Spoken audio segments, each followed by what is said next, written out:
सतगुरु की साजी निवाज जी, प्यारे सत्संगत जी, प्यार और सत्कार से कहना, धन निरंकार जी। अपना बना के तूने एहसान कर दिया है, ये तेरा शुक्रिया है, ये तेरा शुक्रिया है। सतगुरु माता जी, आप जी ने हमें अपना बनाया है, हम पर बहुत बड़ा एहसान किया है।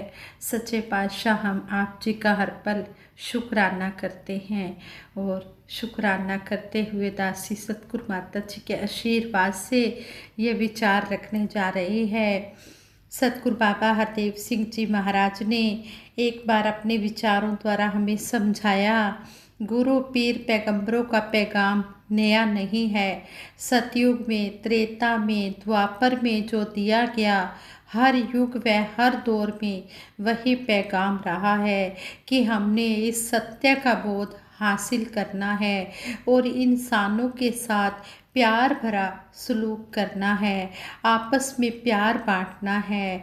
इसकी अहमियत भी सदा रही है और संतों महापुरुषों की जुबान से तो हमेशा यही सुनने को मिलता है, सबका भला करो भगवान, सबका सब विधि हो कल्याण, ना कोई वैरी ना ही बेगाना, सगल संग हमको बन आई।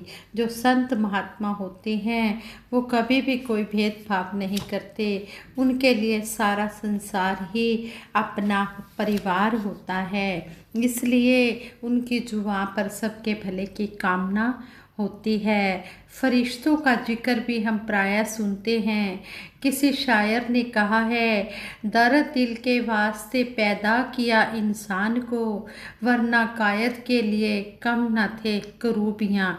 एक दर्द दिल के लिए पैदा किया इंसान को, वरना फरिश्तों की कमी नहीं थी भगवान के पास। महात्मा कहते हैं, वैष्णव जन तो तेने कहिए, जे पीर पराई जाने रे, पर दुखे उपकार करे, तोए मन अभिमान ना आने रे।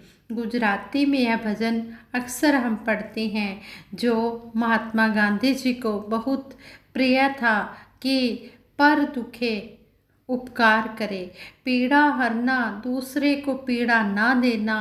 इस प्रकार यह हमारी सोच बन जाए, भावना बन जाए, इस प्रकार सभी इस जीवन के सफ़र को तय करते चले जाएं। इस तरह सबके भले की कामना की जा रही है। कहा है कि हमने, सतगुरु हमें यही समझाते हैं कि हमने हर एक का भला ही करते चले जाना है और इस परम पिता परमात्मा को हमेशा याद रखना है। कोई भी हम काम कर रहे हैं, खा रहे हैं, पी रहे हैं, चल फिर रहे हैं, सो रहे हैं, जाग रहे हैं, हर पल हम इसके एहसास में ये जीवन गुजारते चले जाएं। ऐसे ही दासी एक स्टोरी कह लो या एक हमें शिक्षा कह लो, ये पढ़ रही थी तो उसमें था कि प्रभु कह रहे हैं इंसान को, ये निरंकार कह रहा है इंसान को, कहते हैं कि मेरे प्रिय, सुबह तुम जैसे ही सोकर उठे, मैं तुम्हारे ही बिस्तर के पास खड़ा था। मुझे लगा कि तुम मुझसे कुछ बात करोगे, तुम कल या पिछले हफ्ते हुई किसी बात या घटना के लिए मुझे धन्यवाद कहोगे, लेकिन तुम जल्दी से चाय पीकर तैयार होने चले गए और मेरी तरफ देखा भी नहीं। फिर मैंने सोचा कि तुम नहाने के बाद मुझे याद करोगे, पर तुम इसी उधेड़ बुन में लग गए कि तुम्हें आज कौन से कपड़े पहनने हैं। फिर जब तुम जल्दी से ब्रेकफास्ट कर रहे थे और अपने ऑफिस के पेपर्स इकट्ठे करने के लिए घर में इधर से उधर दौड़ रहे थे, तब भी मुझे लगा कि शायद अब तुम्हें मेरा ध्यान आएगा, लेकिन ऐसा नहीं है, नहीं हुआ।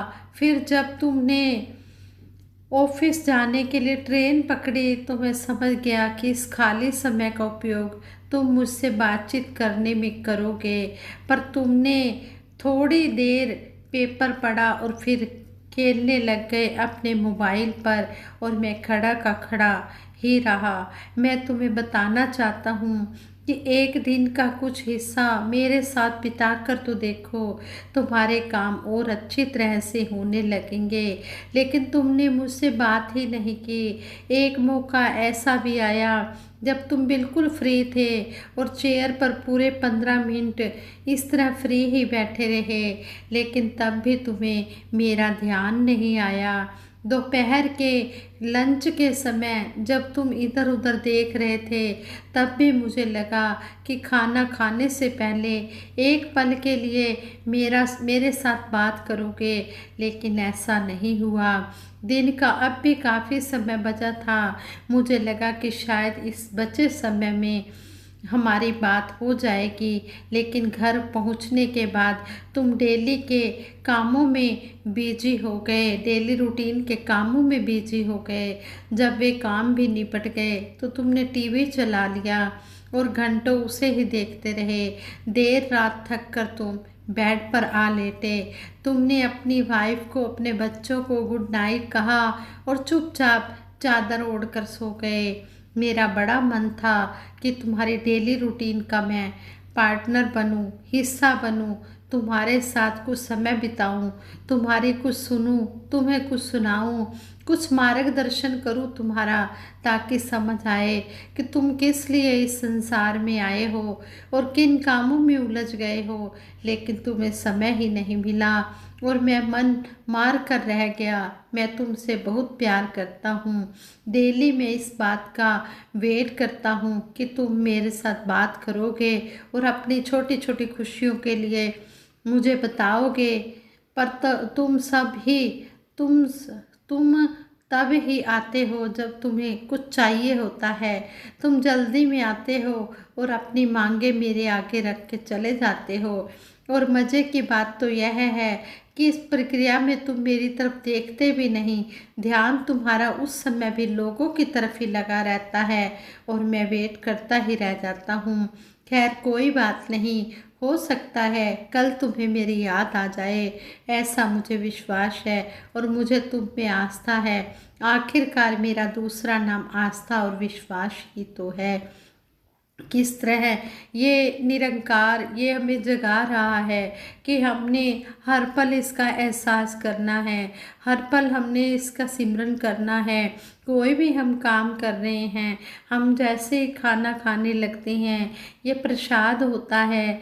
जिस तरह ये खाना बनता है तो सिमरन होता है, तो प्रसाद बन जाता है। जब हम खाते हैं तब भी हम इस सतगुरु निरंकार का थैंक्स करें कि सच्चे पातशाह ये आप जी की कृपा से हमें मिला है। हमारी तो कोई औकात नहीं है, हमारी कोई भी ताकत नहीं है कि हम कुछ कर पाएँ। आप जी ने ही ये हमें बख्शा है। हमारी औकात से भी ज़्यादा आप जी हमें खाने पीने पहनने को दे रहे हो। आप जी का हर पल शुक्रिया। कोई भी काम कर रहे हैं, रात को सो रहे हैं, तब भी इसका थैंक्स करें। सच्चे पातशाह आप जी की कृपा से दिन बहुत अच्छा बीत गया है। आप जी की कृपा से रात भी अच्छी बीत जाएगी। आप जी का मेहर भरा हाथ, मेहर भरी नज़र हम पर है, तो हमें आप जी के ऊपर पूर्ण विश्वास है कि हमारा जो ये दिन रात का सफ़र है ज़िंदगी का, ये आप जी की कृपा से तय हो जाएगा। तो इस स्टोरी लगा लो शिक्षा, इससे हमें यही शिक्षा मिली है कि हमने हर पल इस निरंकार प्रभु को याद रखना है। सतगुरु निरंकार हमें ये नहीं कहता कि गृहस्थ धर्म का पालन नहीं करना है, कोई अपना काम धंधा बिजनेस नहीं करना, जॉब नहीं करना, नहीं। सच्चे पातशाह कह रहे हैं कि जिस तरह नदी जो होती है, नदी बह रही होती है, तो अगर कोई इंसान ने नदी क्रॉस करनी है तो उसने बहते पानी में से ही क्रॉस करना होगा। तब वो ये अगर इंतज़ार करे कि ये पानी सूख जाएगा नदी का, मैं तब पार कर लूँगा। नदी का पानी तो कभी भी नहीं सूखना है, वो तो चलते ही रहना है और इस चलते पानी में से ही निकलकर पार होना होगा, दूसरे किनारे पे जाना होगा। इसी तरह ये जो ज़िंदगी है ये तो चलती रहेगी। अगर हम सोचें कि हमारा ये काम हो जाएगा, हम फिर प्रभु परमात्मा को याद कर लेंगे, ये काम तो हमारे लास्ट टाइम तक, अंतिम श्वास तक के चलते ही रहेंगे, ये कभी ख़त्म नहीं होंगे, हमारे जाने के बाद भी ये चलते रहेंगे। हमने इन कामों के चलते ही हमने अपना सेवा सिमरन सत्संग को अपनी ज़िंदगी का एक अटूट अंग बनाना है। इसी में हमने सिमरन करना है। कहा भी गया है कि उठते बैठते खाते पीते कोई भी काम धंधा करते हुए हम हर पल इसका सिमरन करते रहें। उठत बैठत हर बजो साधु संग प्रीत, नानक दुर्मत छूट गई पार ब्रह्म से जीत। जिसके मन में ये पार ब्रह्म प्रभु परमात्मा बस जाता है, कहते हैं कि फिर वो उठते बैठते सोते जागते हर पल कोई भी काम कर रहा है, इसका ही सिमरन करता है, इसको याद करता है, तो कभी भी कोई काम गलत नहीं होता और मन में अच्छे ही अच्छे विचार आते चले जाते हैं।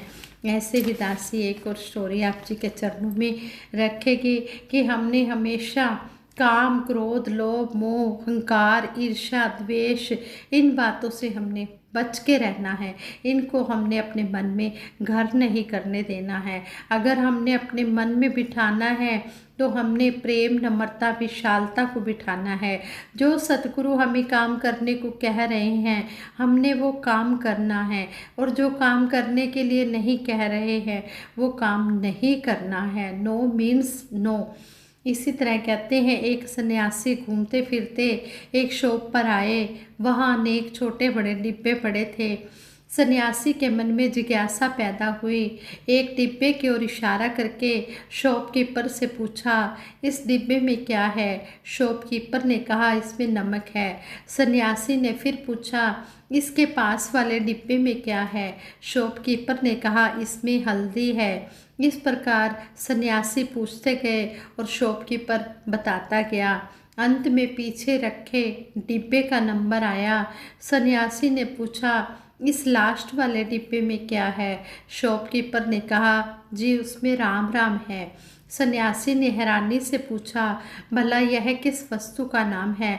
मैंने तो ऐसे किसी सामान के बारे में कभी सुना ही नहीं है। शॉपकीपर हंसकर बोला, महात्मा जी यह डिब्बा खाली है, हम खाली को खाली नहीं राम राम कहते हैं। सन्यासी की आंखें खुली रह गई और सोचने लगा, जिस बात के लिए मैं दर बदर भटक रहा था वह मुझे एक साधारण सिंपल से शॉपकीपर ने समझा दी है। सन्यासी बोला, ओहो तो खाली में राम राम रहता है। सच्चाई है भाई, भरे हुए में राम राम को स्थान कहाँ मिलता है? काम क्रोध लोभ मोह अहंकार ईर्ष्या द्वेष और भली बुरी सुख दुख की बातों से जब दिल दिमाग से भरा रहेगा तो उसमें ईश्वर का वास कैसे होगा? राम यानी ईश्वर। ईश्वर तो खाली अर्थात साफ सुथरे मन में ही निवास करता है। सन्यासी को बहुत बड़ी बात समझ आ चुकी थी और आज वह आनंद में था। साथ संगत जी, संपूर्ण अवतार बानी में भी शहनशाह जी हमें समझाते हैं, अंदरों बाहरों इको होइए तायरा परवान करे, कहे अवतारे को भोले भाई बंदे दा कल्याण करे। कहते कि अंदर बाहर से एक होना, यानी कि हमारे मन में कोई ऐसी, जब हम सत्संग में जाते हैं तो कोई किसी के प्रति वैर ईर्ष्या निंदा नफरत वाली बात ना हो। जब भी हम जाएं इस मन को खाली करके जाएं और सतगुरु की रहमतों से अपनी झोलियां भर के लाएं। इस तरह अगर हम सोचेंगे तो तभी हम कुछ ना कुछ प्राप्त कर पाएंगे। इस दिमाग को हमने कहते भी हैं कि चतुर चालाकी नहीं दिखानी, भोले भाव रीझे रघुराई। ये भोले भाले भक्तों पर ही ये सतगुरु निरंकार खुश होता है। जो भोले भाले बनकर आते हैं उनको सतगुरु के चरणों में स्थान मिल जाता है, और जो चतुर चालाकी करते हैं वो कुछ भी हासिल नहीं कर पाते। वो थोड़े दिन ही भक्ति के रास्ते में टिक पाते हैं। आओ दातार से यही अरदास करते हैं, सच्चे बादशाह जो आप जी ने परमपिता परमात्मा दिखाया है, जो हर पल हमारे अंग संग है, चौगिर्द हमारे राम का दुख लगे न भाई, ये तो हर जगह है। इसको ये हमारी हर पल रक्षा करता है। जब हम इसका नाम जपते हैं, नाम में बड़ी शक्ति है। जब हम इसका नाम जपते हैं तो बड़े से बड़े संकट भी टल जाते हैं, लेकिन हमारा विश्वास पूर्ण होना चाहिए। गुरु पूरा, ज्ञान पूरा, निरंकार भी पूरा है, पूरी तेरी साध संगत दरबार भी पूरा है। एना पूਰਨ भगतां दा रहा बनदास माता, तेरे चरनां च मेरी अरदास माता, सपने विच भी ना डोले मेरा विश्वास माता। सतगुरु माता जी के चरणों में यही अरदास करते हैं। सच्चे पातशाह, ज्ञान भी पूरा है और साध संगत भी पूरी है, सतगुरु भी पूरा है, निरंकार भी पूरा है। अधूरे हैं तो हम हैं जो आप जी की बात को पूरी तरह से कर्म रूप में ढाल नहीं रहे हैं। आप जी समर्थ हो, घट घट वासी हो, अंतर्यामी हो। आप जी के चरणों में सच्चे पातशाह यही अरदास दासी सारे संसार के लिए करती है कि हे मेरे मालिक दीन दयाल, जैसा आप जी चाहते हो वैसा हमारा जीवन बना देना। गुरुमत के रास्ते का मुझको पता नहीं है, जैसा आप चाहते हो वैसा जीवन बना देना मेरे मालिक दीन दयाल। यही आप जी के चरणों में अरदास करते हैं। और बोलां दे नक्शियां ते अमलां दा रंग भर दे, जीवन गुजारा तेरे संतां तो डरते डरते। सच्चे पातशाह जो भी बोल बोले जा रहे हैं इनको हम अमल में लाएं और आप जी के संतों महापुरुषों का आदर सत्कार करते चले जाएं। कभी भूल कर भी सपने में भी किसी के लिए कोई निरादर ना हो। हर संत का आदर करते चले जाएं। अगर हम सतगुरु को खुश करना चाहते हैं, सतगुरु की मुस्कुराहट देखना चाहते हैं, तो हर एक में मेरा सतगुरु निरंकार बैठा है। हम हर एक संत महात्मा का आदर सत्कार करें और खुशियों के भागीदार बने। दासी से विचार करते हुए बहुत सी गलतियां हुई होंगी, उन गलतियों के लिए आप जी दासी को क्षमा कर देना और आगे के लिए सद्बुद्धि बख्शना, सद्विचार देना, सद्मार्ग देना। सबके भले की कामना के लिए दासी सिमरन कराएगी। सभी ने मिलकर सिमरन में साथ देना है। तू ही निरंकार मैं तेरी शरण हाँ, मैनू बख्श लो। तू ही निरंकार मैं तेरी शरण हाँ, मैनू बख्श लो। बोलिए सतगुरु माता सुदीक्षा सविंदर हरदेव जी महाराज की जय। निरंकारी राजमाता गुरु वचन अवतार की जय। साध संगत जी प्रेम से कहना धन निरंकार जी।